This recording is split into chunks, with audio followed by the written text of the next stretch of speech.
Hello students, welcome back my YouTube channel जिसका नाम है स्मार्ट एजुकेशन टॉपिक्स। आज का टॉपिक है ऑडिटर। ऑडिटर किसे कहते हैं? पिछली वीडियो में मैंने बताया है कि ऑडिट किसे कहते हैं, ऑडिट कैसे करते हैं, और आज की वीडियो है ऑडिटर। ऑडिटर का मतलब है ऑडिट करने वाला व्यक्ति ऑडिटर कहलाता है। किसी भी फर्म कंपनी में ऑडिटर को ऑडिट करने के लिए रखा जाता है या उसको हायर किया जाता है। तो ऑडिटर कौन करता है? ऑडिटर किसी भी फर्म को का जैसे सीए हो गया, चार्टर्ड अकाउंटेंट हो गया, ये ऑडिटर करता है। और ये फर्म की पूरे साल की बुक्स को देखता है कि कैसे कैसे कि क्या काम हुआ है, उसमें क्या एरर्स आई हैं, उन सभी एरर्स को ये सही करने की पूरी कोशिश करता है। ऑडिटर किसी भी कंपनी के अंदर का कोई वर्कर या कोई एम्प्लॉय या कोई भी उसका अकाउंटेंट नहीं होता, बल्कि ये बाहर से हायर किया जाता है। जो शेयर होल्डर्स होते हैं कंपनी के, उनके द्वारा हायर किया जाता है, वो ऑडिटर कहलाता है।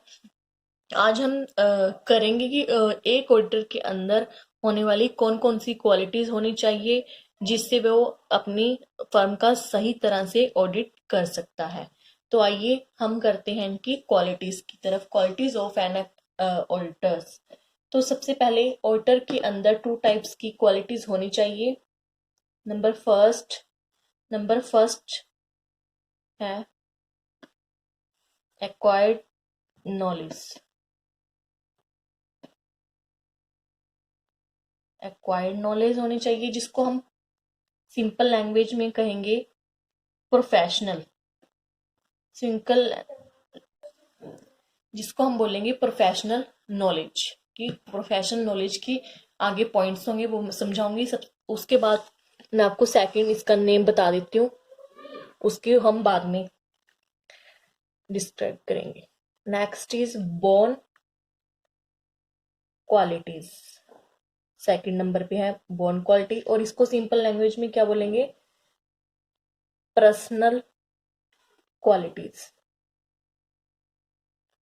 मतलब टू नेम्स हैं इसके।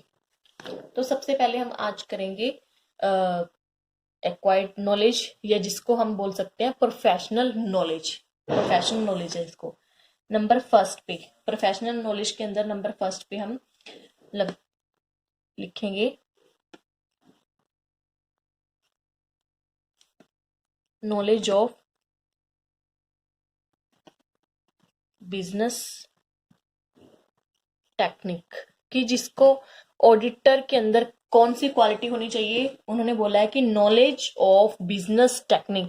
उसको नॉलेज होनी चाहिए बिजनेस की टेक्निक की। बिजनेस को चलाने के लिए उसको नए नए आइडियाज होने चाहिए, टेक्निक होनी चाहिए कि आप किस तरह की यूज कर सकते हो आगे आने वाली टाइम में, प्रोडक्ट्स यूज कर सकते हो, क्या क्या टेक्निक्स आ रही हैं न्यू न्यू, वो उसको नॉलेज होनी चाहिए ताकि वो जो वर्कर्स हैं, मैनेजर्स हैं, उनको वो गाइड कर सके अच्छी तरह।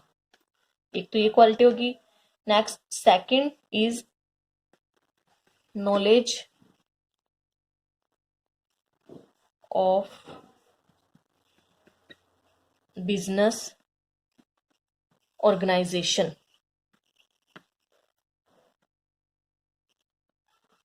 कि बिजनेस को ऑर्गेनाइज करने की भी उसको नॉलेज होनी चाहिए। मतलब अगर आपके पास क्वेश्चन में आ जाए, पेपर में क्वेश्चन आ जाए, तो आप इस तरह के पॉइंट्स लिखकर एक अट्रैक्टिव क्वेश्चन बना के आप वहां पर आंसर दे सकते हो। आपको मतलब मीनिंग पता होना चाहिए कि क्या क्या इसका मीनिंग है। आप इनको वेरी इजीली लिख सकते हो। मैं आप इजी वे में आपको ये क्वेश्चंस के टिप्स बता रही हूँ जो आप क्वेश्चन में इसको लिख के आ सकते हो। Next number 3 is knowledge of book keeping and accountancy. कि उसको नॉलेज होनी चाहिए बुक कीपिंग की, अकाउंटेंसी की। तो ये तो जायज है कि जो एक ऑडिटर है उसको बुक्स की नॉलेज होनी चाहिए। जो बुक्स हमारे बिजनेस के अंदर हैं, जो मेंटेन कर रखी हैं, जो उन्होंने, जैसे कैश बुक होगी, परचेज बुक होगी, सेल बुक होगी, इस सभी को उनकी जांच करने के लिए उसको नॉलेज होनी चाहिए। अकाउंट्स की तो उसको नॉलेज होनी ही चाहिए कि सारा काम बिजनेस के अंदर अकाउंट्स का ही है। तो नेक्स्ट है number fourth is knowledge of business law.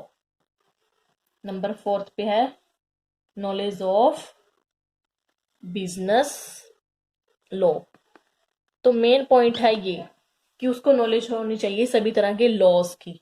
Law law के अंदर क्या क्या आ जाता है? लॉ के अंदर आ जाता है जैसे उसको होनी चाहिए कॉन्ट्रैक्ट एक्ट की नॉलेज। अगर कोई उसको कॉन्ट्रैक्ट एक्ट के बारे में या उसके सामने ऐसी सिचुएशन आ जाए तो वो उसको अच्छे से सोल्व कर सके। इनकम टैक्स की उसको एक्ट इसकी अच्छी तरह से उनको नॉलेज होनी चाहिए। जो ऑडिटर है एक कंपनी एक्ट होना चाहिए उसको नॉलेज में। और सेल एक्ट आ गया। नंबर फिफ्थ पे पार्टनरशिप एक्ट आ गया, पार्टनरशिप एक्ट। ठीक है, ये नॉलेज उसको होनी चाहिए बिजनेस लॉ की। नंबर फिफ्थ पे आ जाता है हमारा knowledge of other subject. Knowledge जो हमने अभी भी ये सारे ऊपर नॉलेज किए हैं उसको इनसे हटके अदर, आप ये लाइन भी लिख सकते हो कि नॉलेज ऑफ अदर सब्जेक्ट, उसको अदर सब्जेक्ट की भी नॉलेज होनी चाहिए। और अदर सब्जेक्ट के अंदर कौन कौन से आते हैं वो भी मैं आपको बता देती हूँ। नंबर फर्स्ट पे फाइनेंशियल मैनेजमेंट, उसको फाइनेंशियल उस पे स्टेज पे भी मैनेज करने की क्वालिटी होनी चाहिए। Next is material management, material को मैनेज करने की क्वालिटी।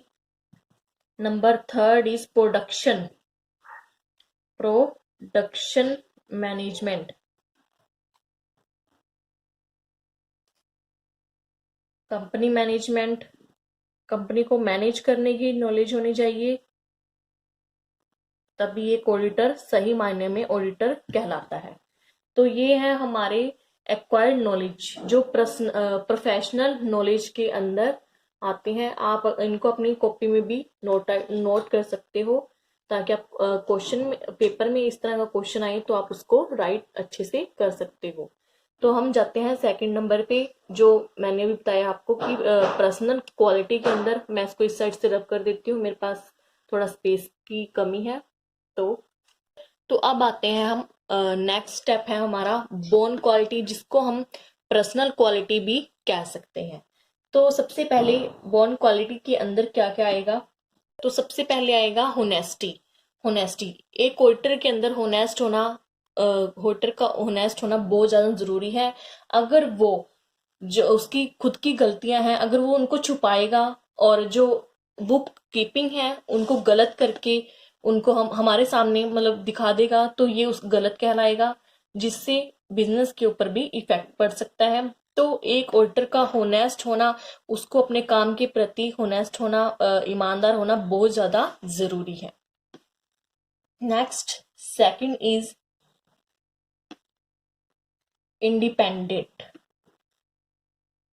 जो एक ऑडिटर है वो इंडिपेंडेंट होना चाहिए, उसको किसी के ऊपर उसके ऊपर किसी का भी दबाव नहीं होना चाहिए, तभी वो ठीक तरह से ऑडिटिंग कर पाएगा। Number third is tactful. Tactful बोलेंगे हम चालाक को, कि एक ऑडिटर को चालाक भी होना चाहिए, लेजी ना हो, चालाक हो, ताकि जो गलतियां बिजनेस के अंदर हो रही हैं उनको जल्दी से जल्दी बिना किसी की हेल्प के वो मतलब अपनी समझ के उनको पकड़ सके और उनको सोल्व कर सके। नेक्स्ट फोर्थ नंबर पे आ जाता है इफिशिएंट। इफिशिएंट का मतलब कार्य में कुशल, अपने कार्य में कुशल होना इफिशिएंट कहलाता है। और उसकी क्वालिटी एक ऑडिटर के अंदर होना बहुत जरूरी है। नेक्स्ट इफिशिएंट के अंदर बाद आ जाता है पेशेंट। पेशेंट एक ऑडिटर के अंदर होना बहुत ज्यादा जरूरी है, जल्दबाजी ना करे। जो ऑडिटिंग का काम है वो बहुत लंबा और बहुत गहराई के अंदर जाने वाला काम है, बट वो पेशेंट रखे अपने अंदर एक ऑडिटर, तभी वो अपने कार्यों को ठीक तरह से कर पाएगा। नेक्स्ट नंबर है good communication. Good communication skill, उसकी कम्युनिकेशन की स्किल अच्छी होनी चाहिए, क्योंकि वो वर्कर हैं, जो स्टाफ है, उनके साथ बात करके तभी वो ऑडिटिंग का काम कर सकता है। तो उसकी इस तरह की कम्युनिकेशन होनी चाहिए ताकि उसको अपनी कोई भी बात पता करनी हो, वो किसी न किसी तरह तरह से बिना किसी को किए हुए, मतलब बिना उससे इफिशिएंट तरीके से टैक्टफुल होके बहुत ज्यादा उसको अपने काम को कर सके। उसके अंदर गुड कम्युनिकेशन स्किल होनी चाहिए। Next 7th number, alert mind. Alert mind होना चाहिए ताकि कोई भी गलती उसको दिखे वो उसी टाइम उसको पकड़ सके। अलर्ट माइंड होना चाहिए। एंड नेक्स्ट आ जाता है नॉट टू बी सबसिक्स। इसमें आ जाता है कि वो इस तरह का ना हो कि मान लें कि चलो जो गलतियां हो रही है ये गलतियां तो होती ही हैं, मतलब एक तो ना हो, और इस तरह का भी ना हो जो हर बात बात पे वो शक करे कि इस तरह था, ये इस तरह था। तो वो ये भी इस क्वालिटी होनी ठीक है। नेक्स्ट है ability to correct oneself, कि उससे अगर खुद से कोई गलती हो जाए उसको करेक्ट करने की भी उसके अंदर एबिलिटी होनी जरूरी है, कि मुझसे ये काम गलत हुआ और ये इस तरह नहीं, इस तरह होना चाहिए था। तो ये भी एक क्वालिटी उसके अंदर होनी जरूरी है। नेक्स्ट है एबिलिटी टू राइट रिपोर्ट। उसके अंदर एक एबिलिटी होनी चाहिए कि जो भी वो रिपोर्ट दे रहा है वो सही हो, राइट हो, क्योंकि जो एक जो पर्सन है, जो बिजनेसमैन है, वो उसी की ऑडिटिंग के ऊपर ही विश्वास करेगा। तो उसकी एबिलिटी राइट रिपोर्ट की हो। एबिलिटी टू मेंटेन सीक्रेट, कि जो बिजनेस के सीक्रेट है उसके अंदर ये भी एबिलिटी होनी चाहिए कि वो उनको मेंटेन रखे, अपने तक ही सीमित रखे और लोगों तक उसको ना शेयर के, जो बिजनेस के प्रॉफिट एंड लॉस है उनको अदर पर्सन के साथ, अदर बिजनेसमैन के साथ ना शेयर कर सके। तभी एक ऑडिटर सही मायने में ऑडिटर कहलाएगा, उसकी ऑडिटिंग सक्सेसफुल होगी। तो ये थे हमारे कुछ पॉइंट्स जो मैंने बताए हैं अभी अभी आपको एक्वायर्ड नॉलेज और बोर्न क्वालिटी के अंदर। तो आई होप आपको अच्छा लगा हो। अगर अच्छा लगा हो तो लाइक करना, चैनल को सब्सक्राइब करना एंड शेयर करना। थैंक्स।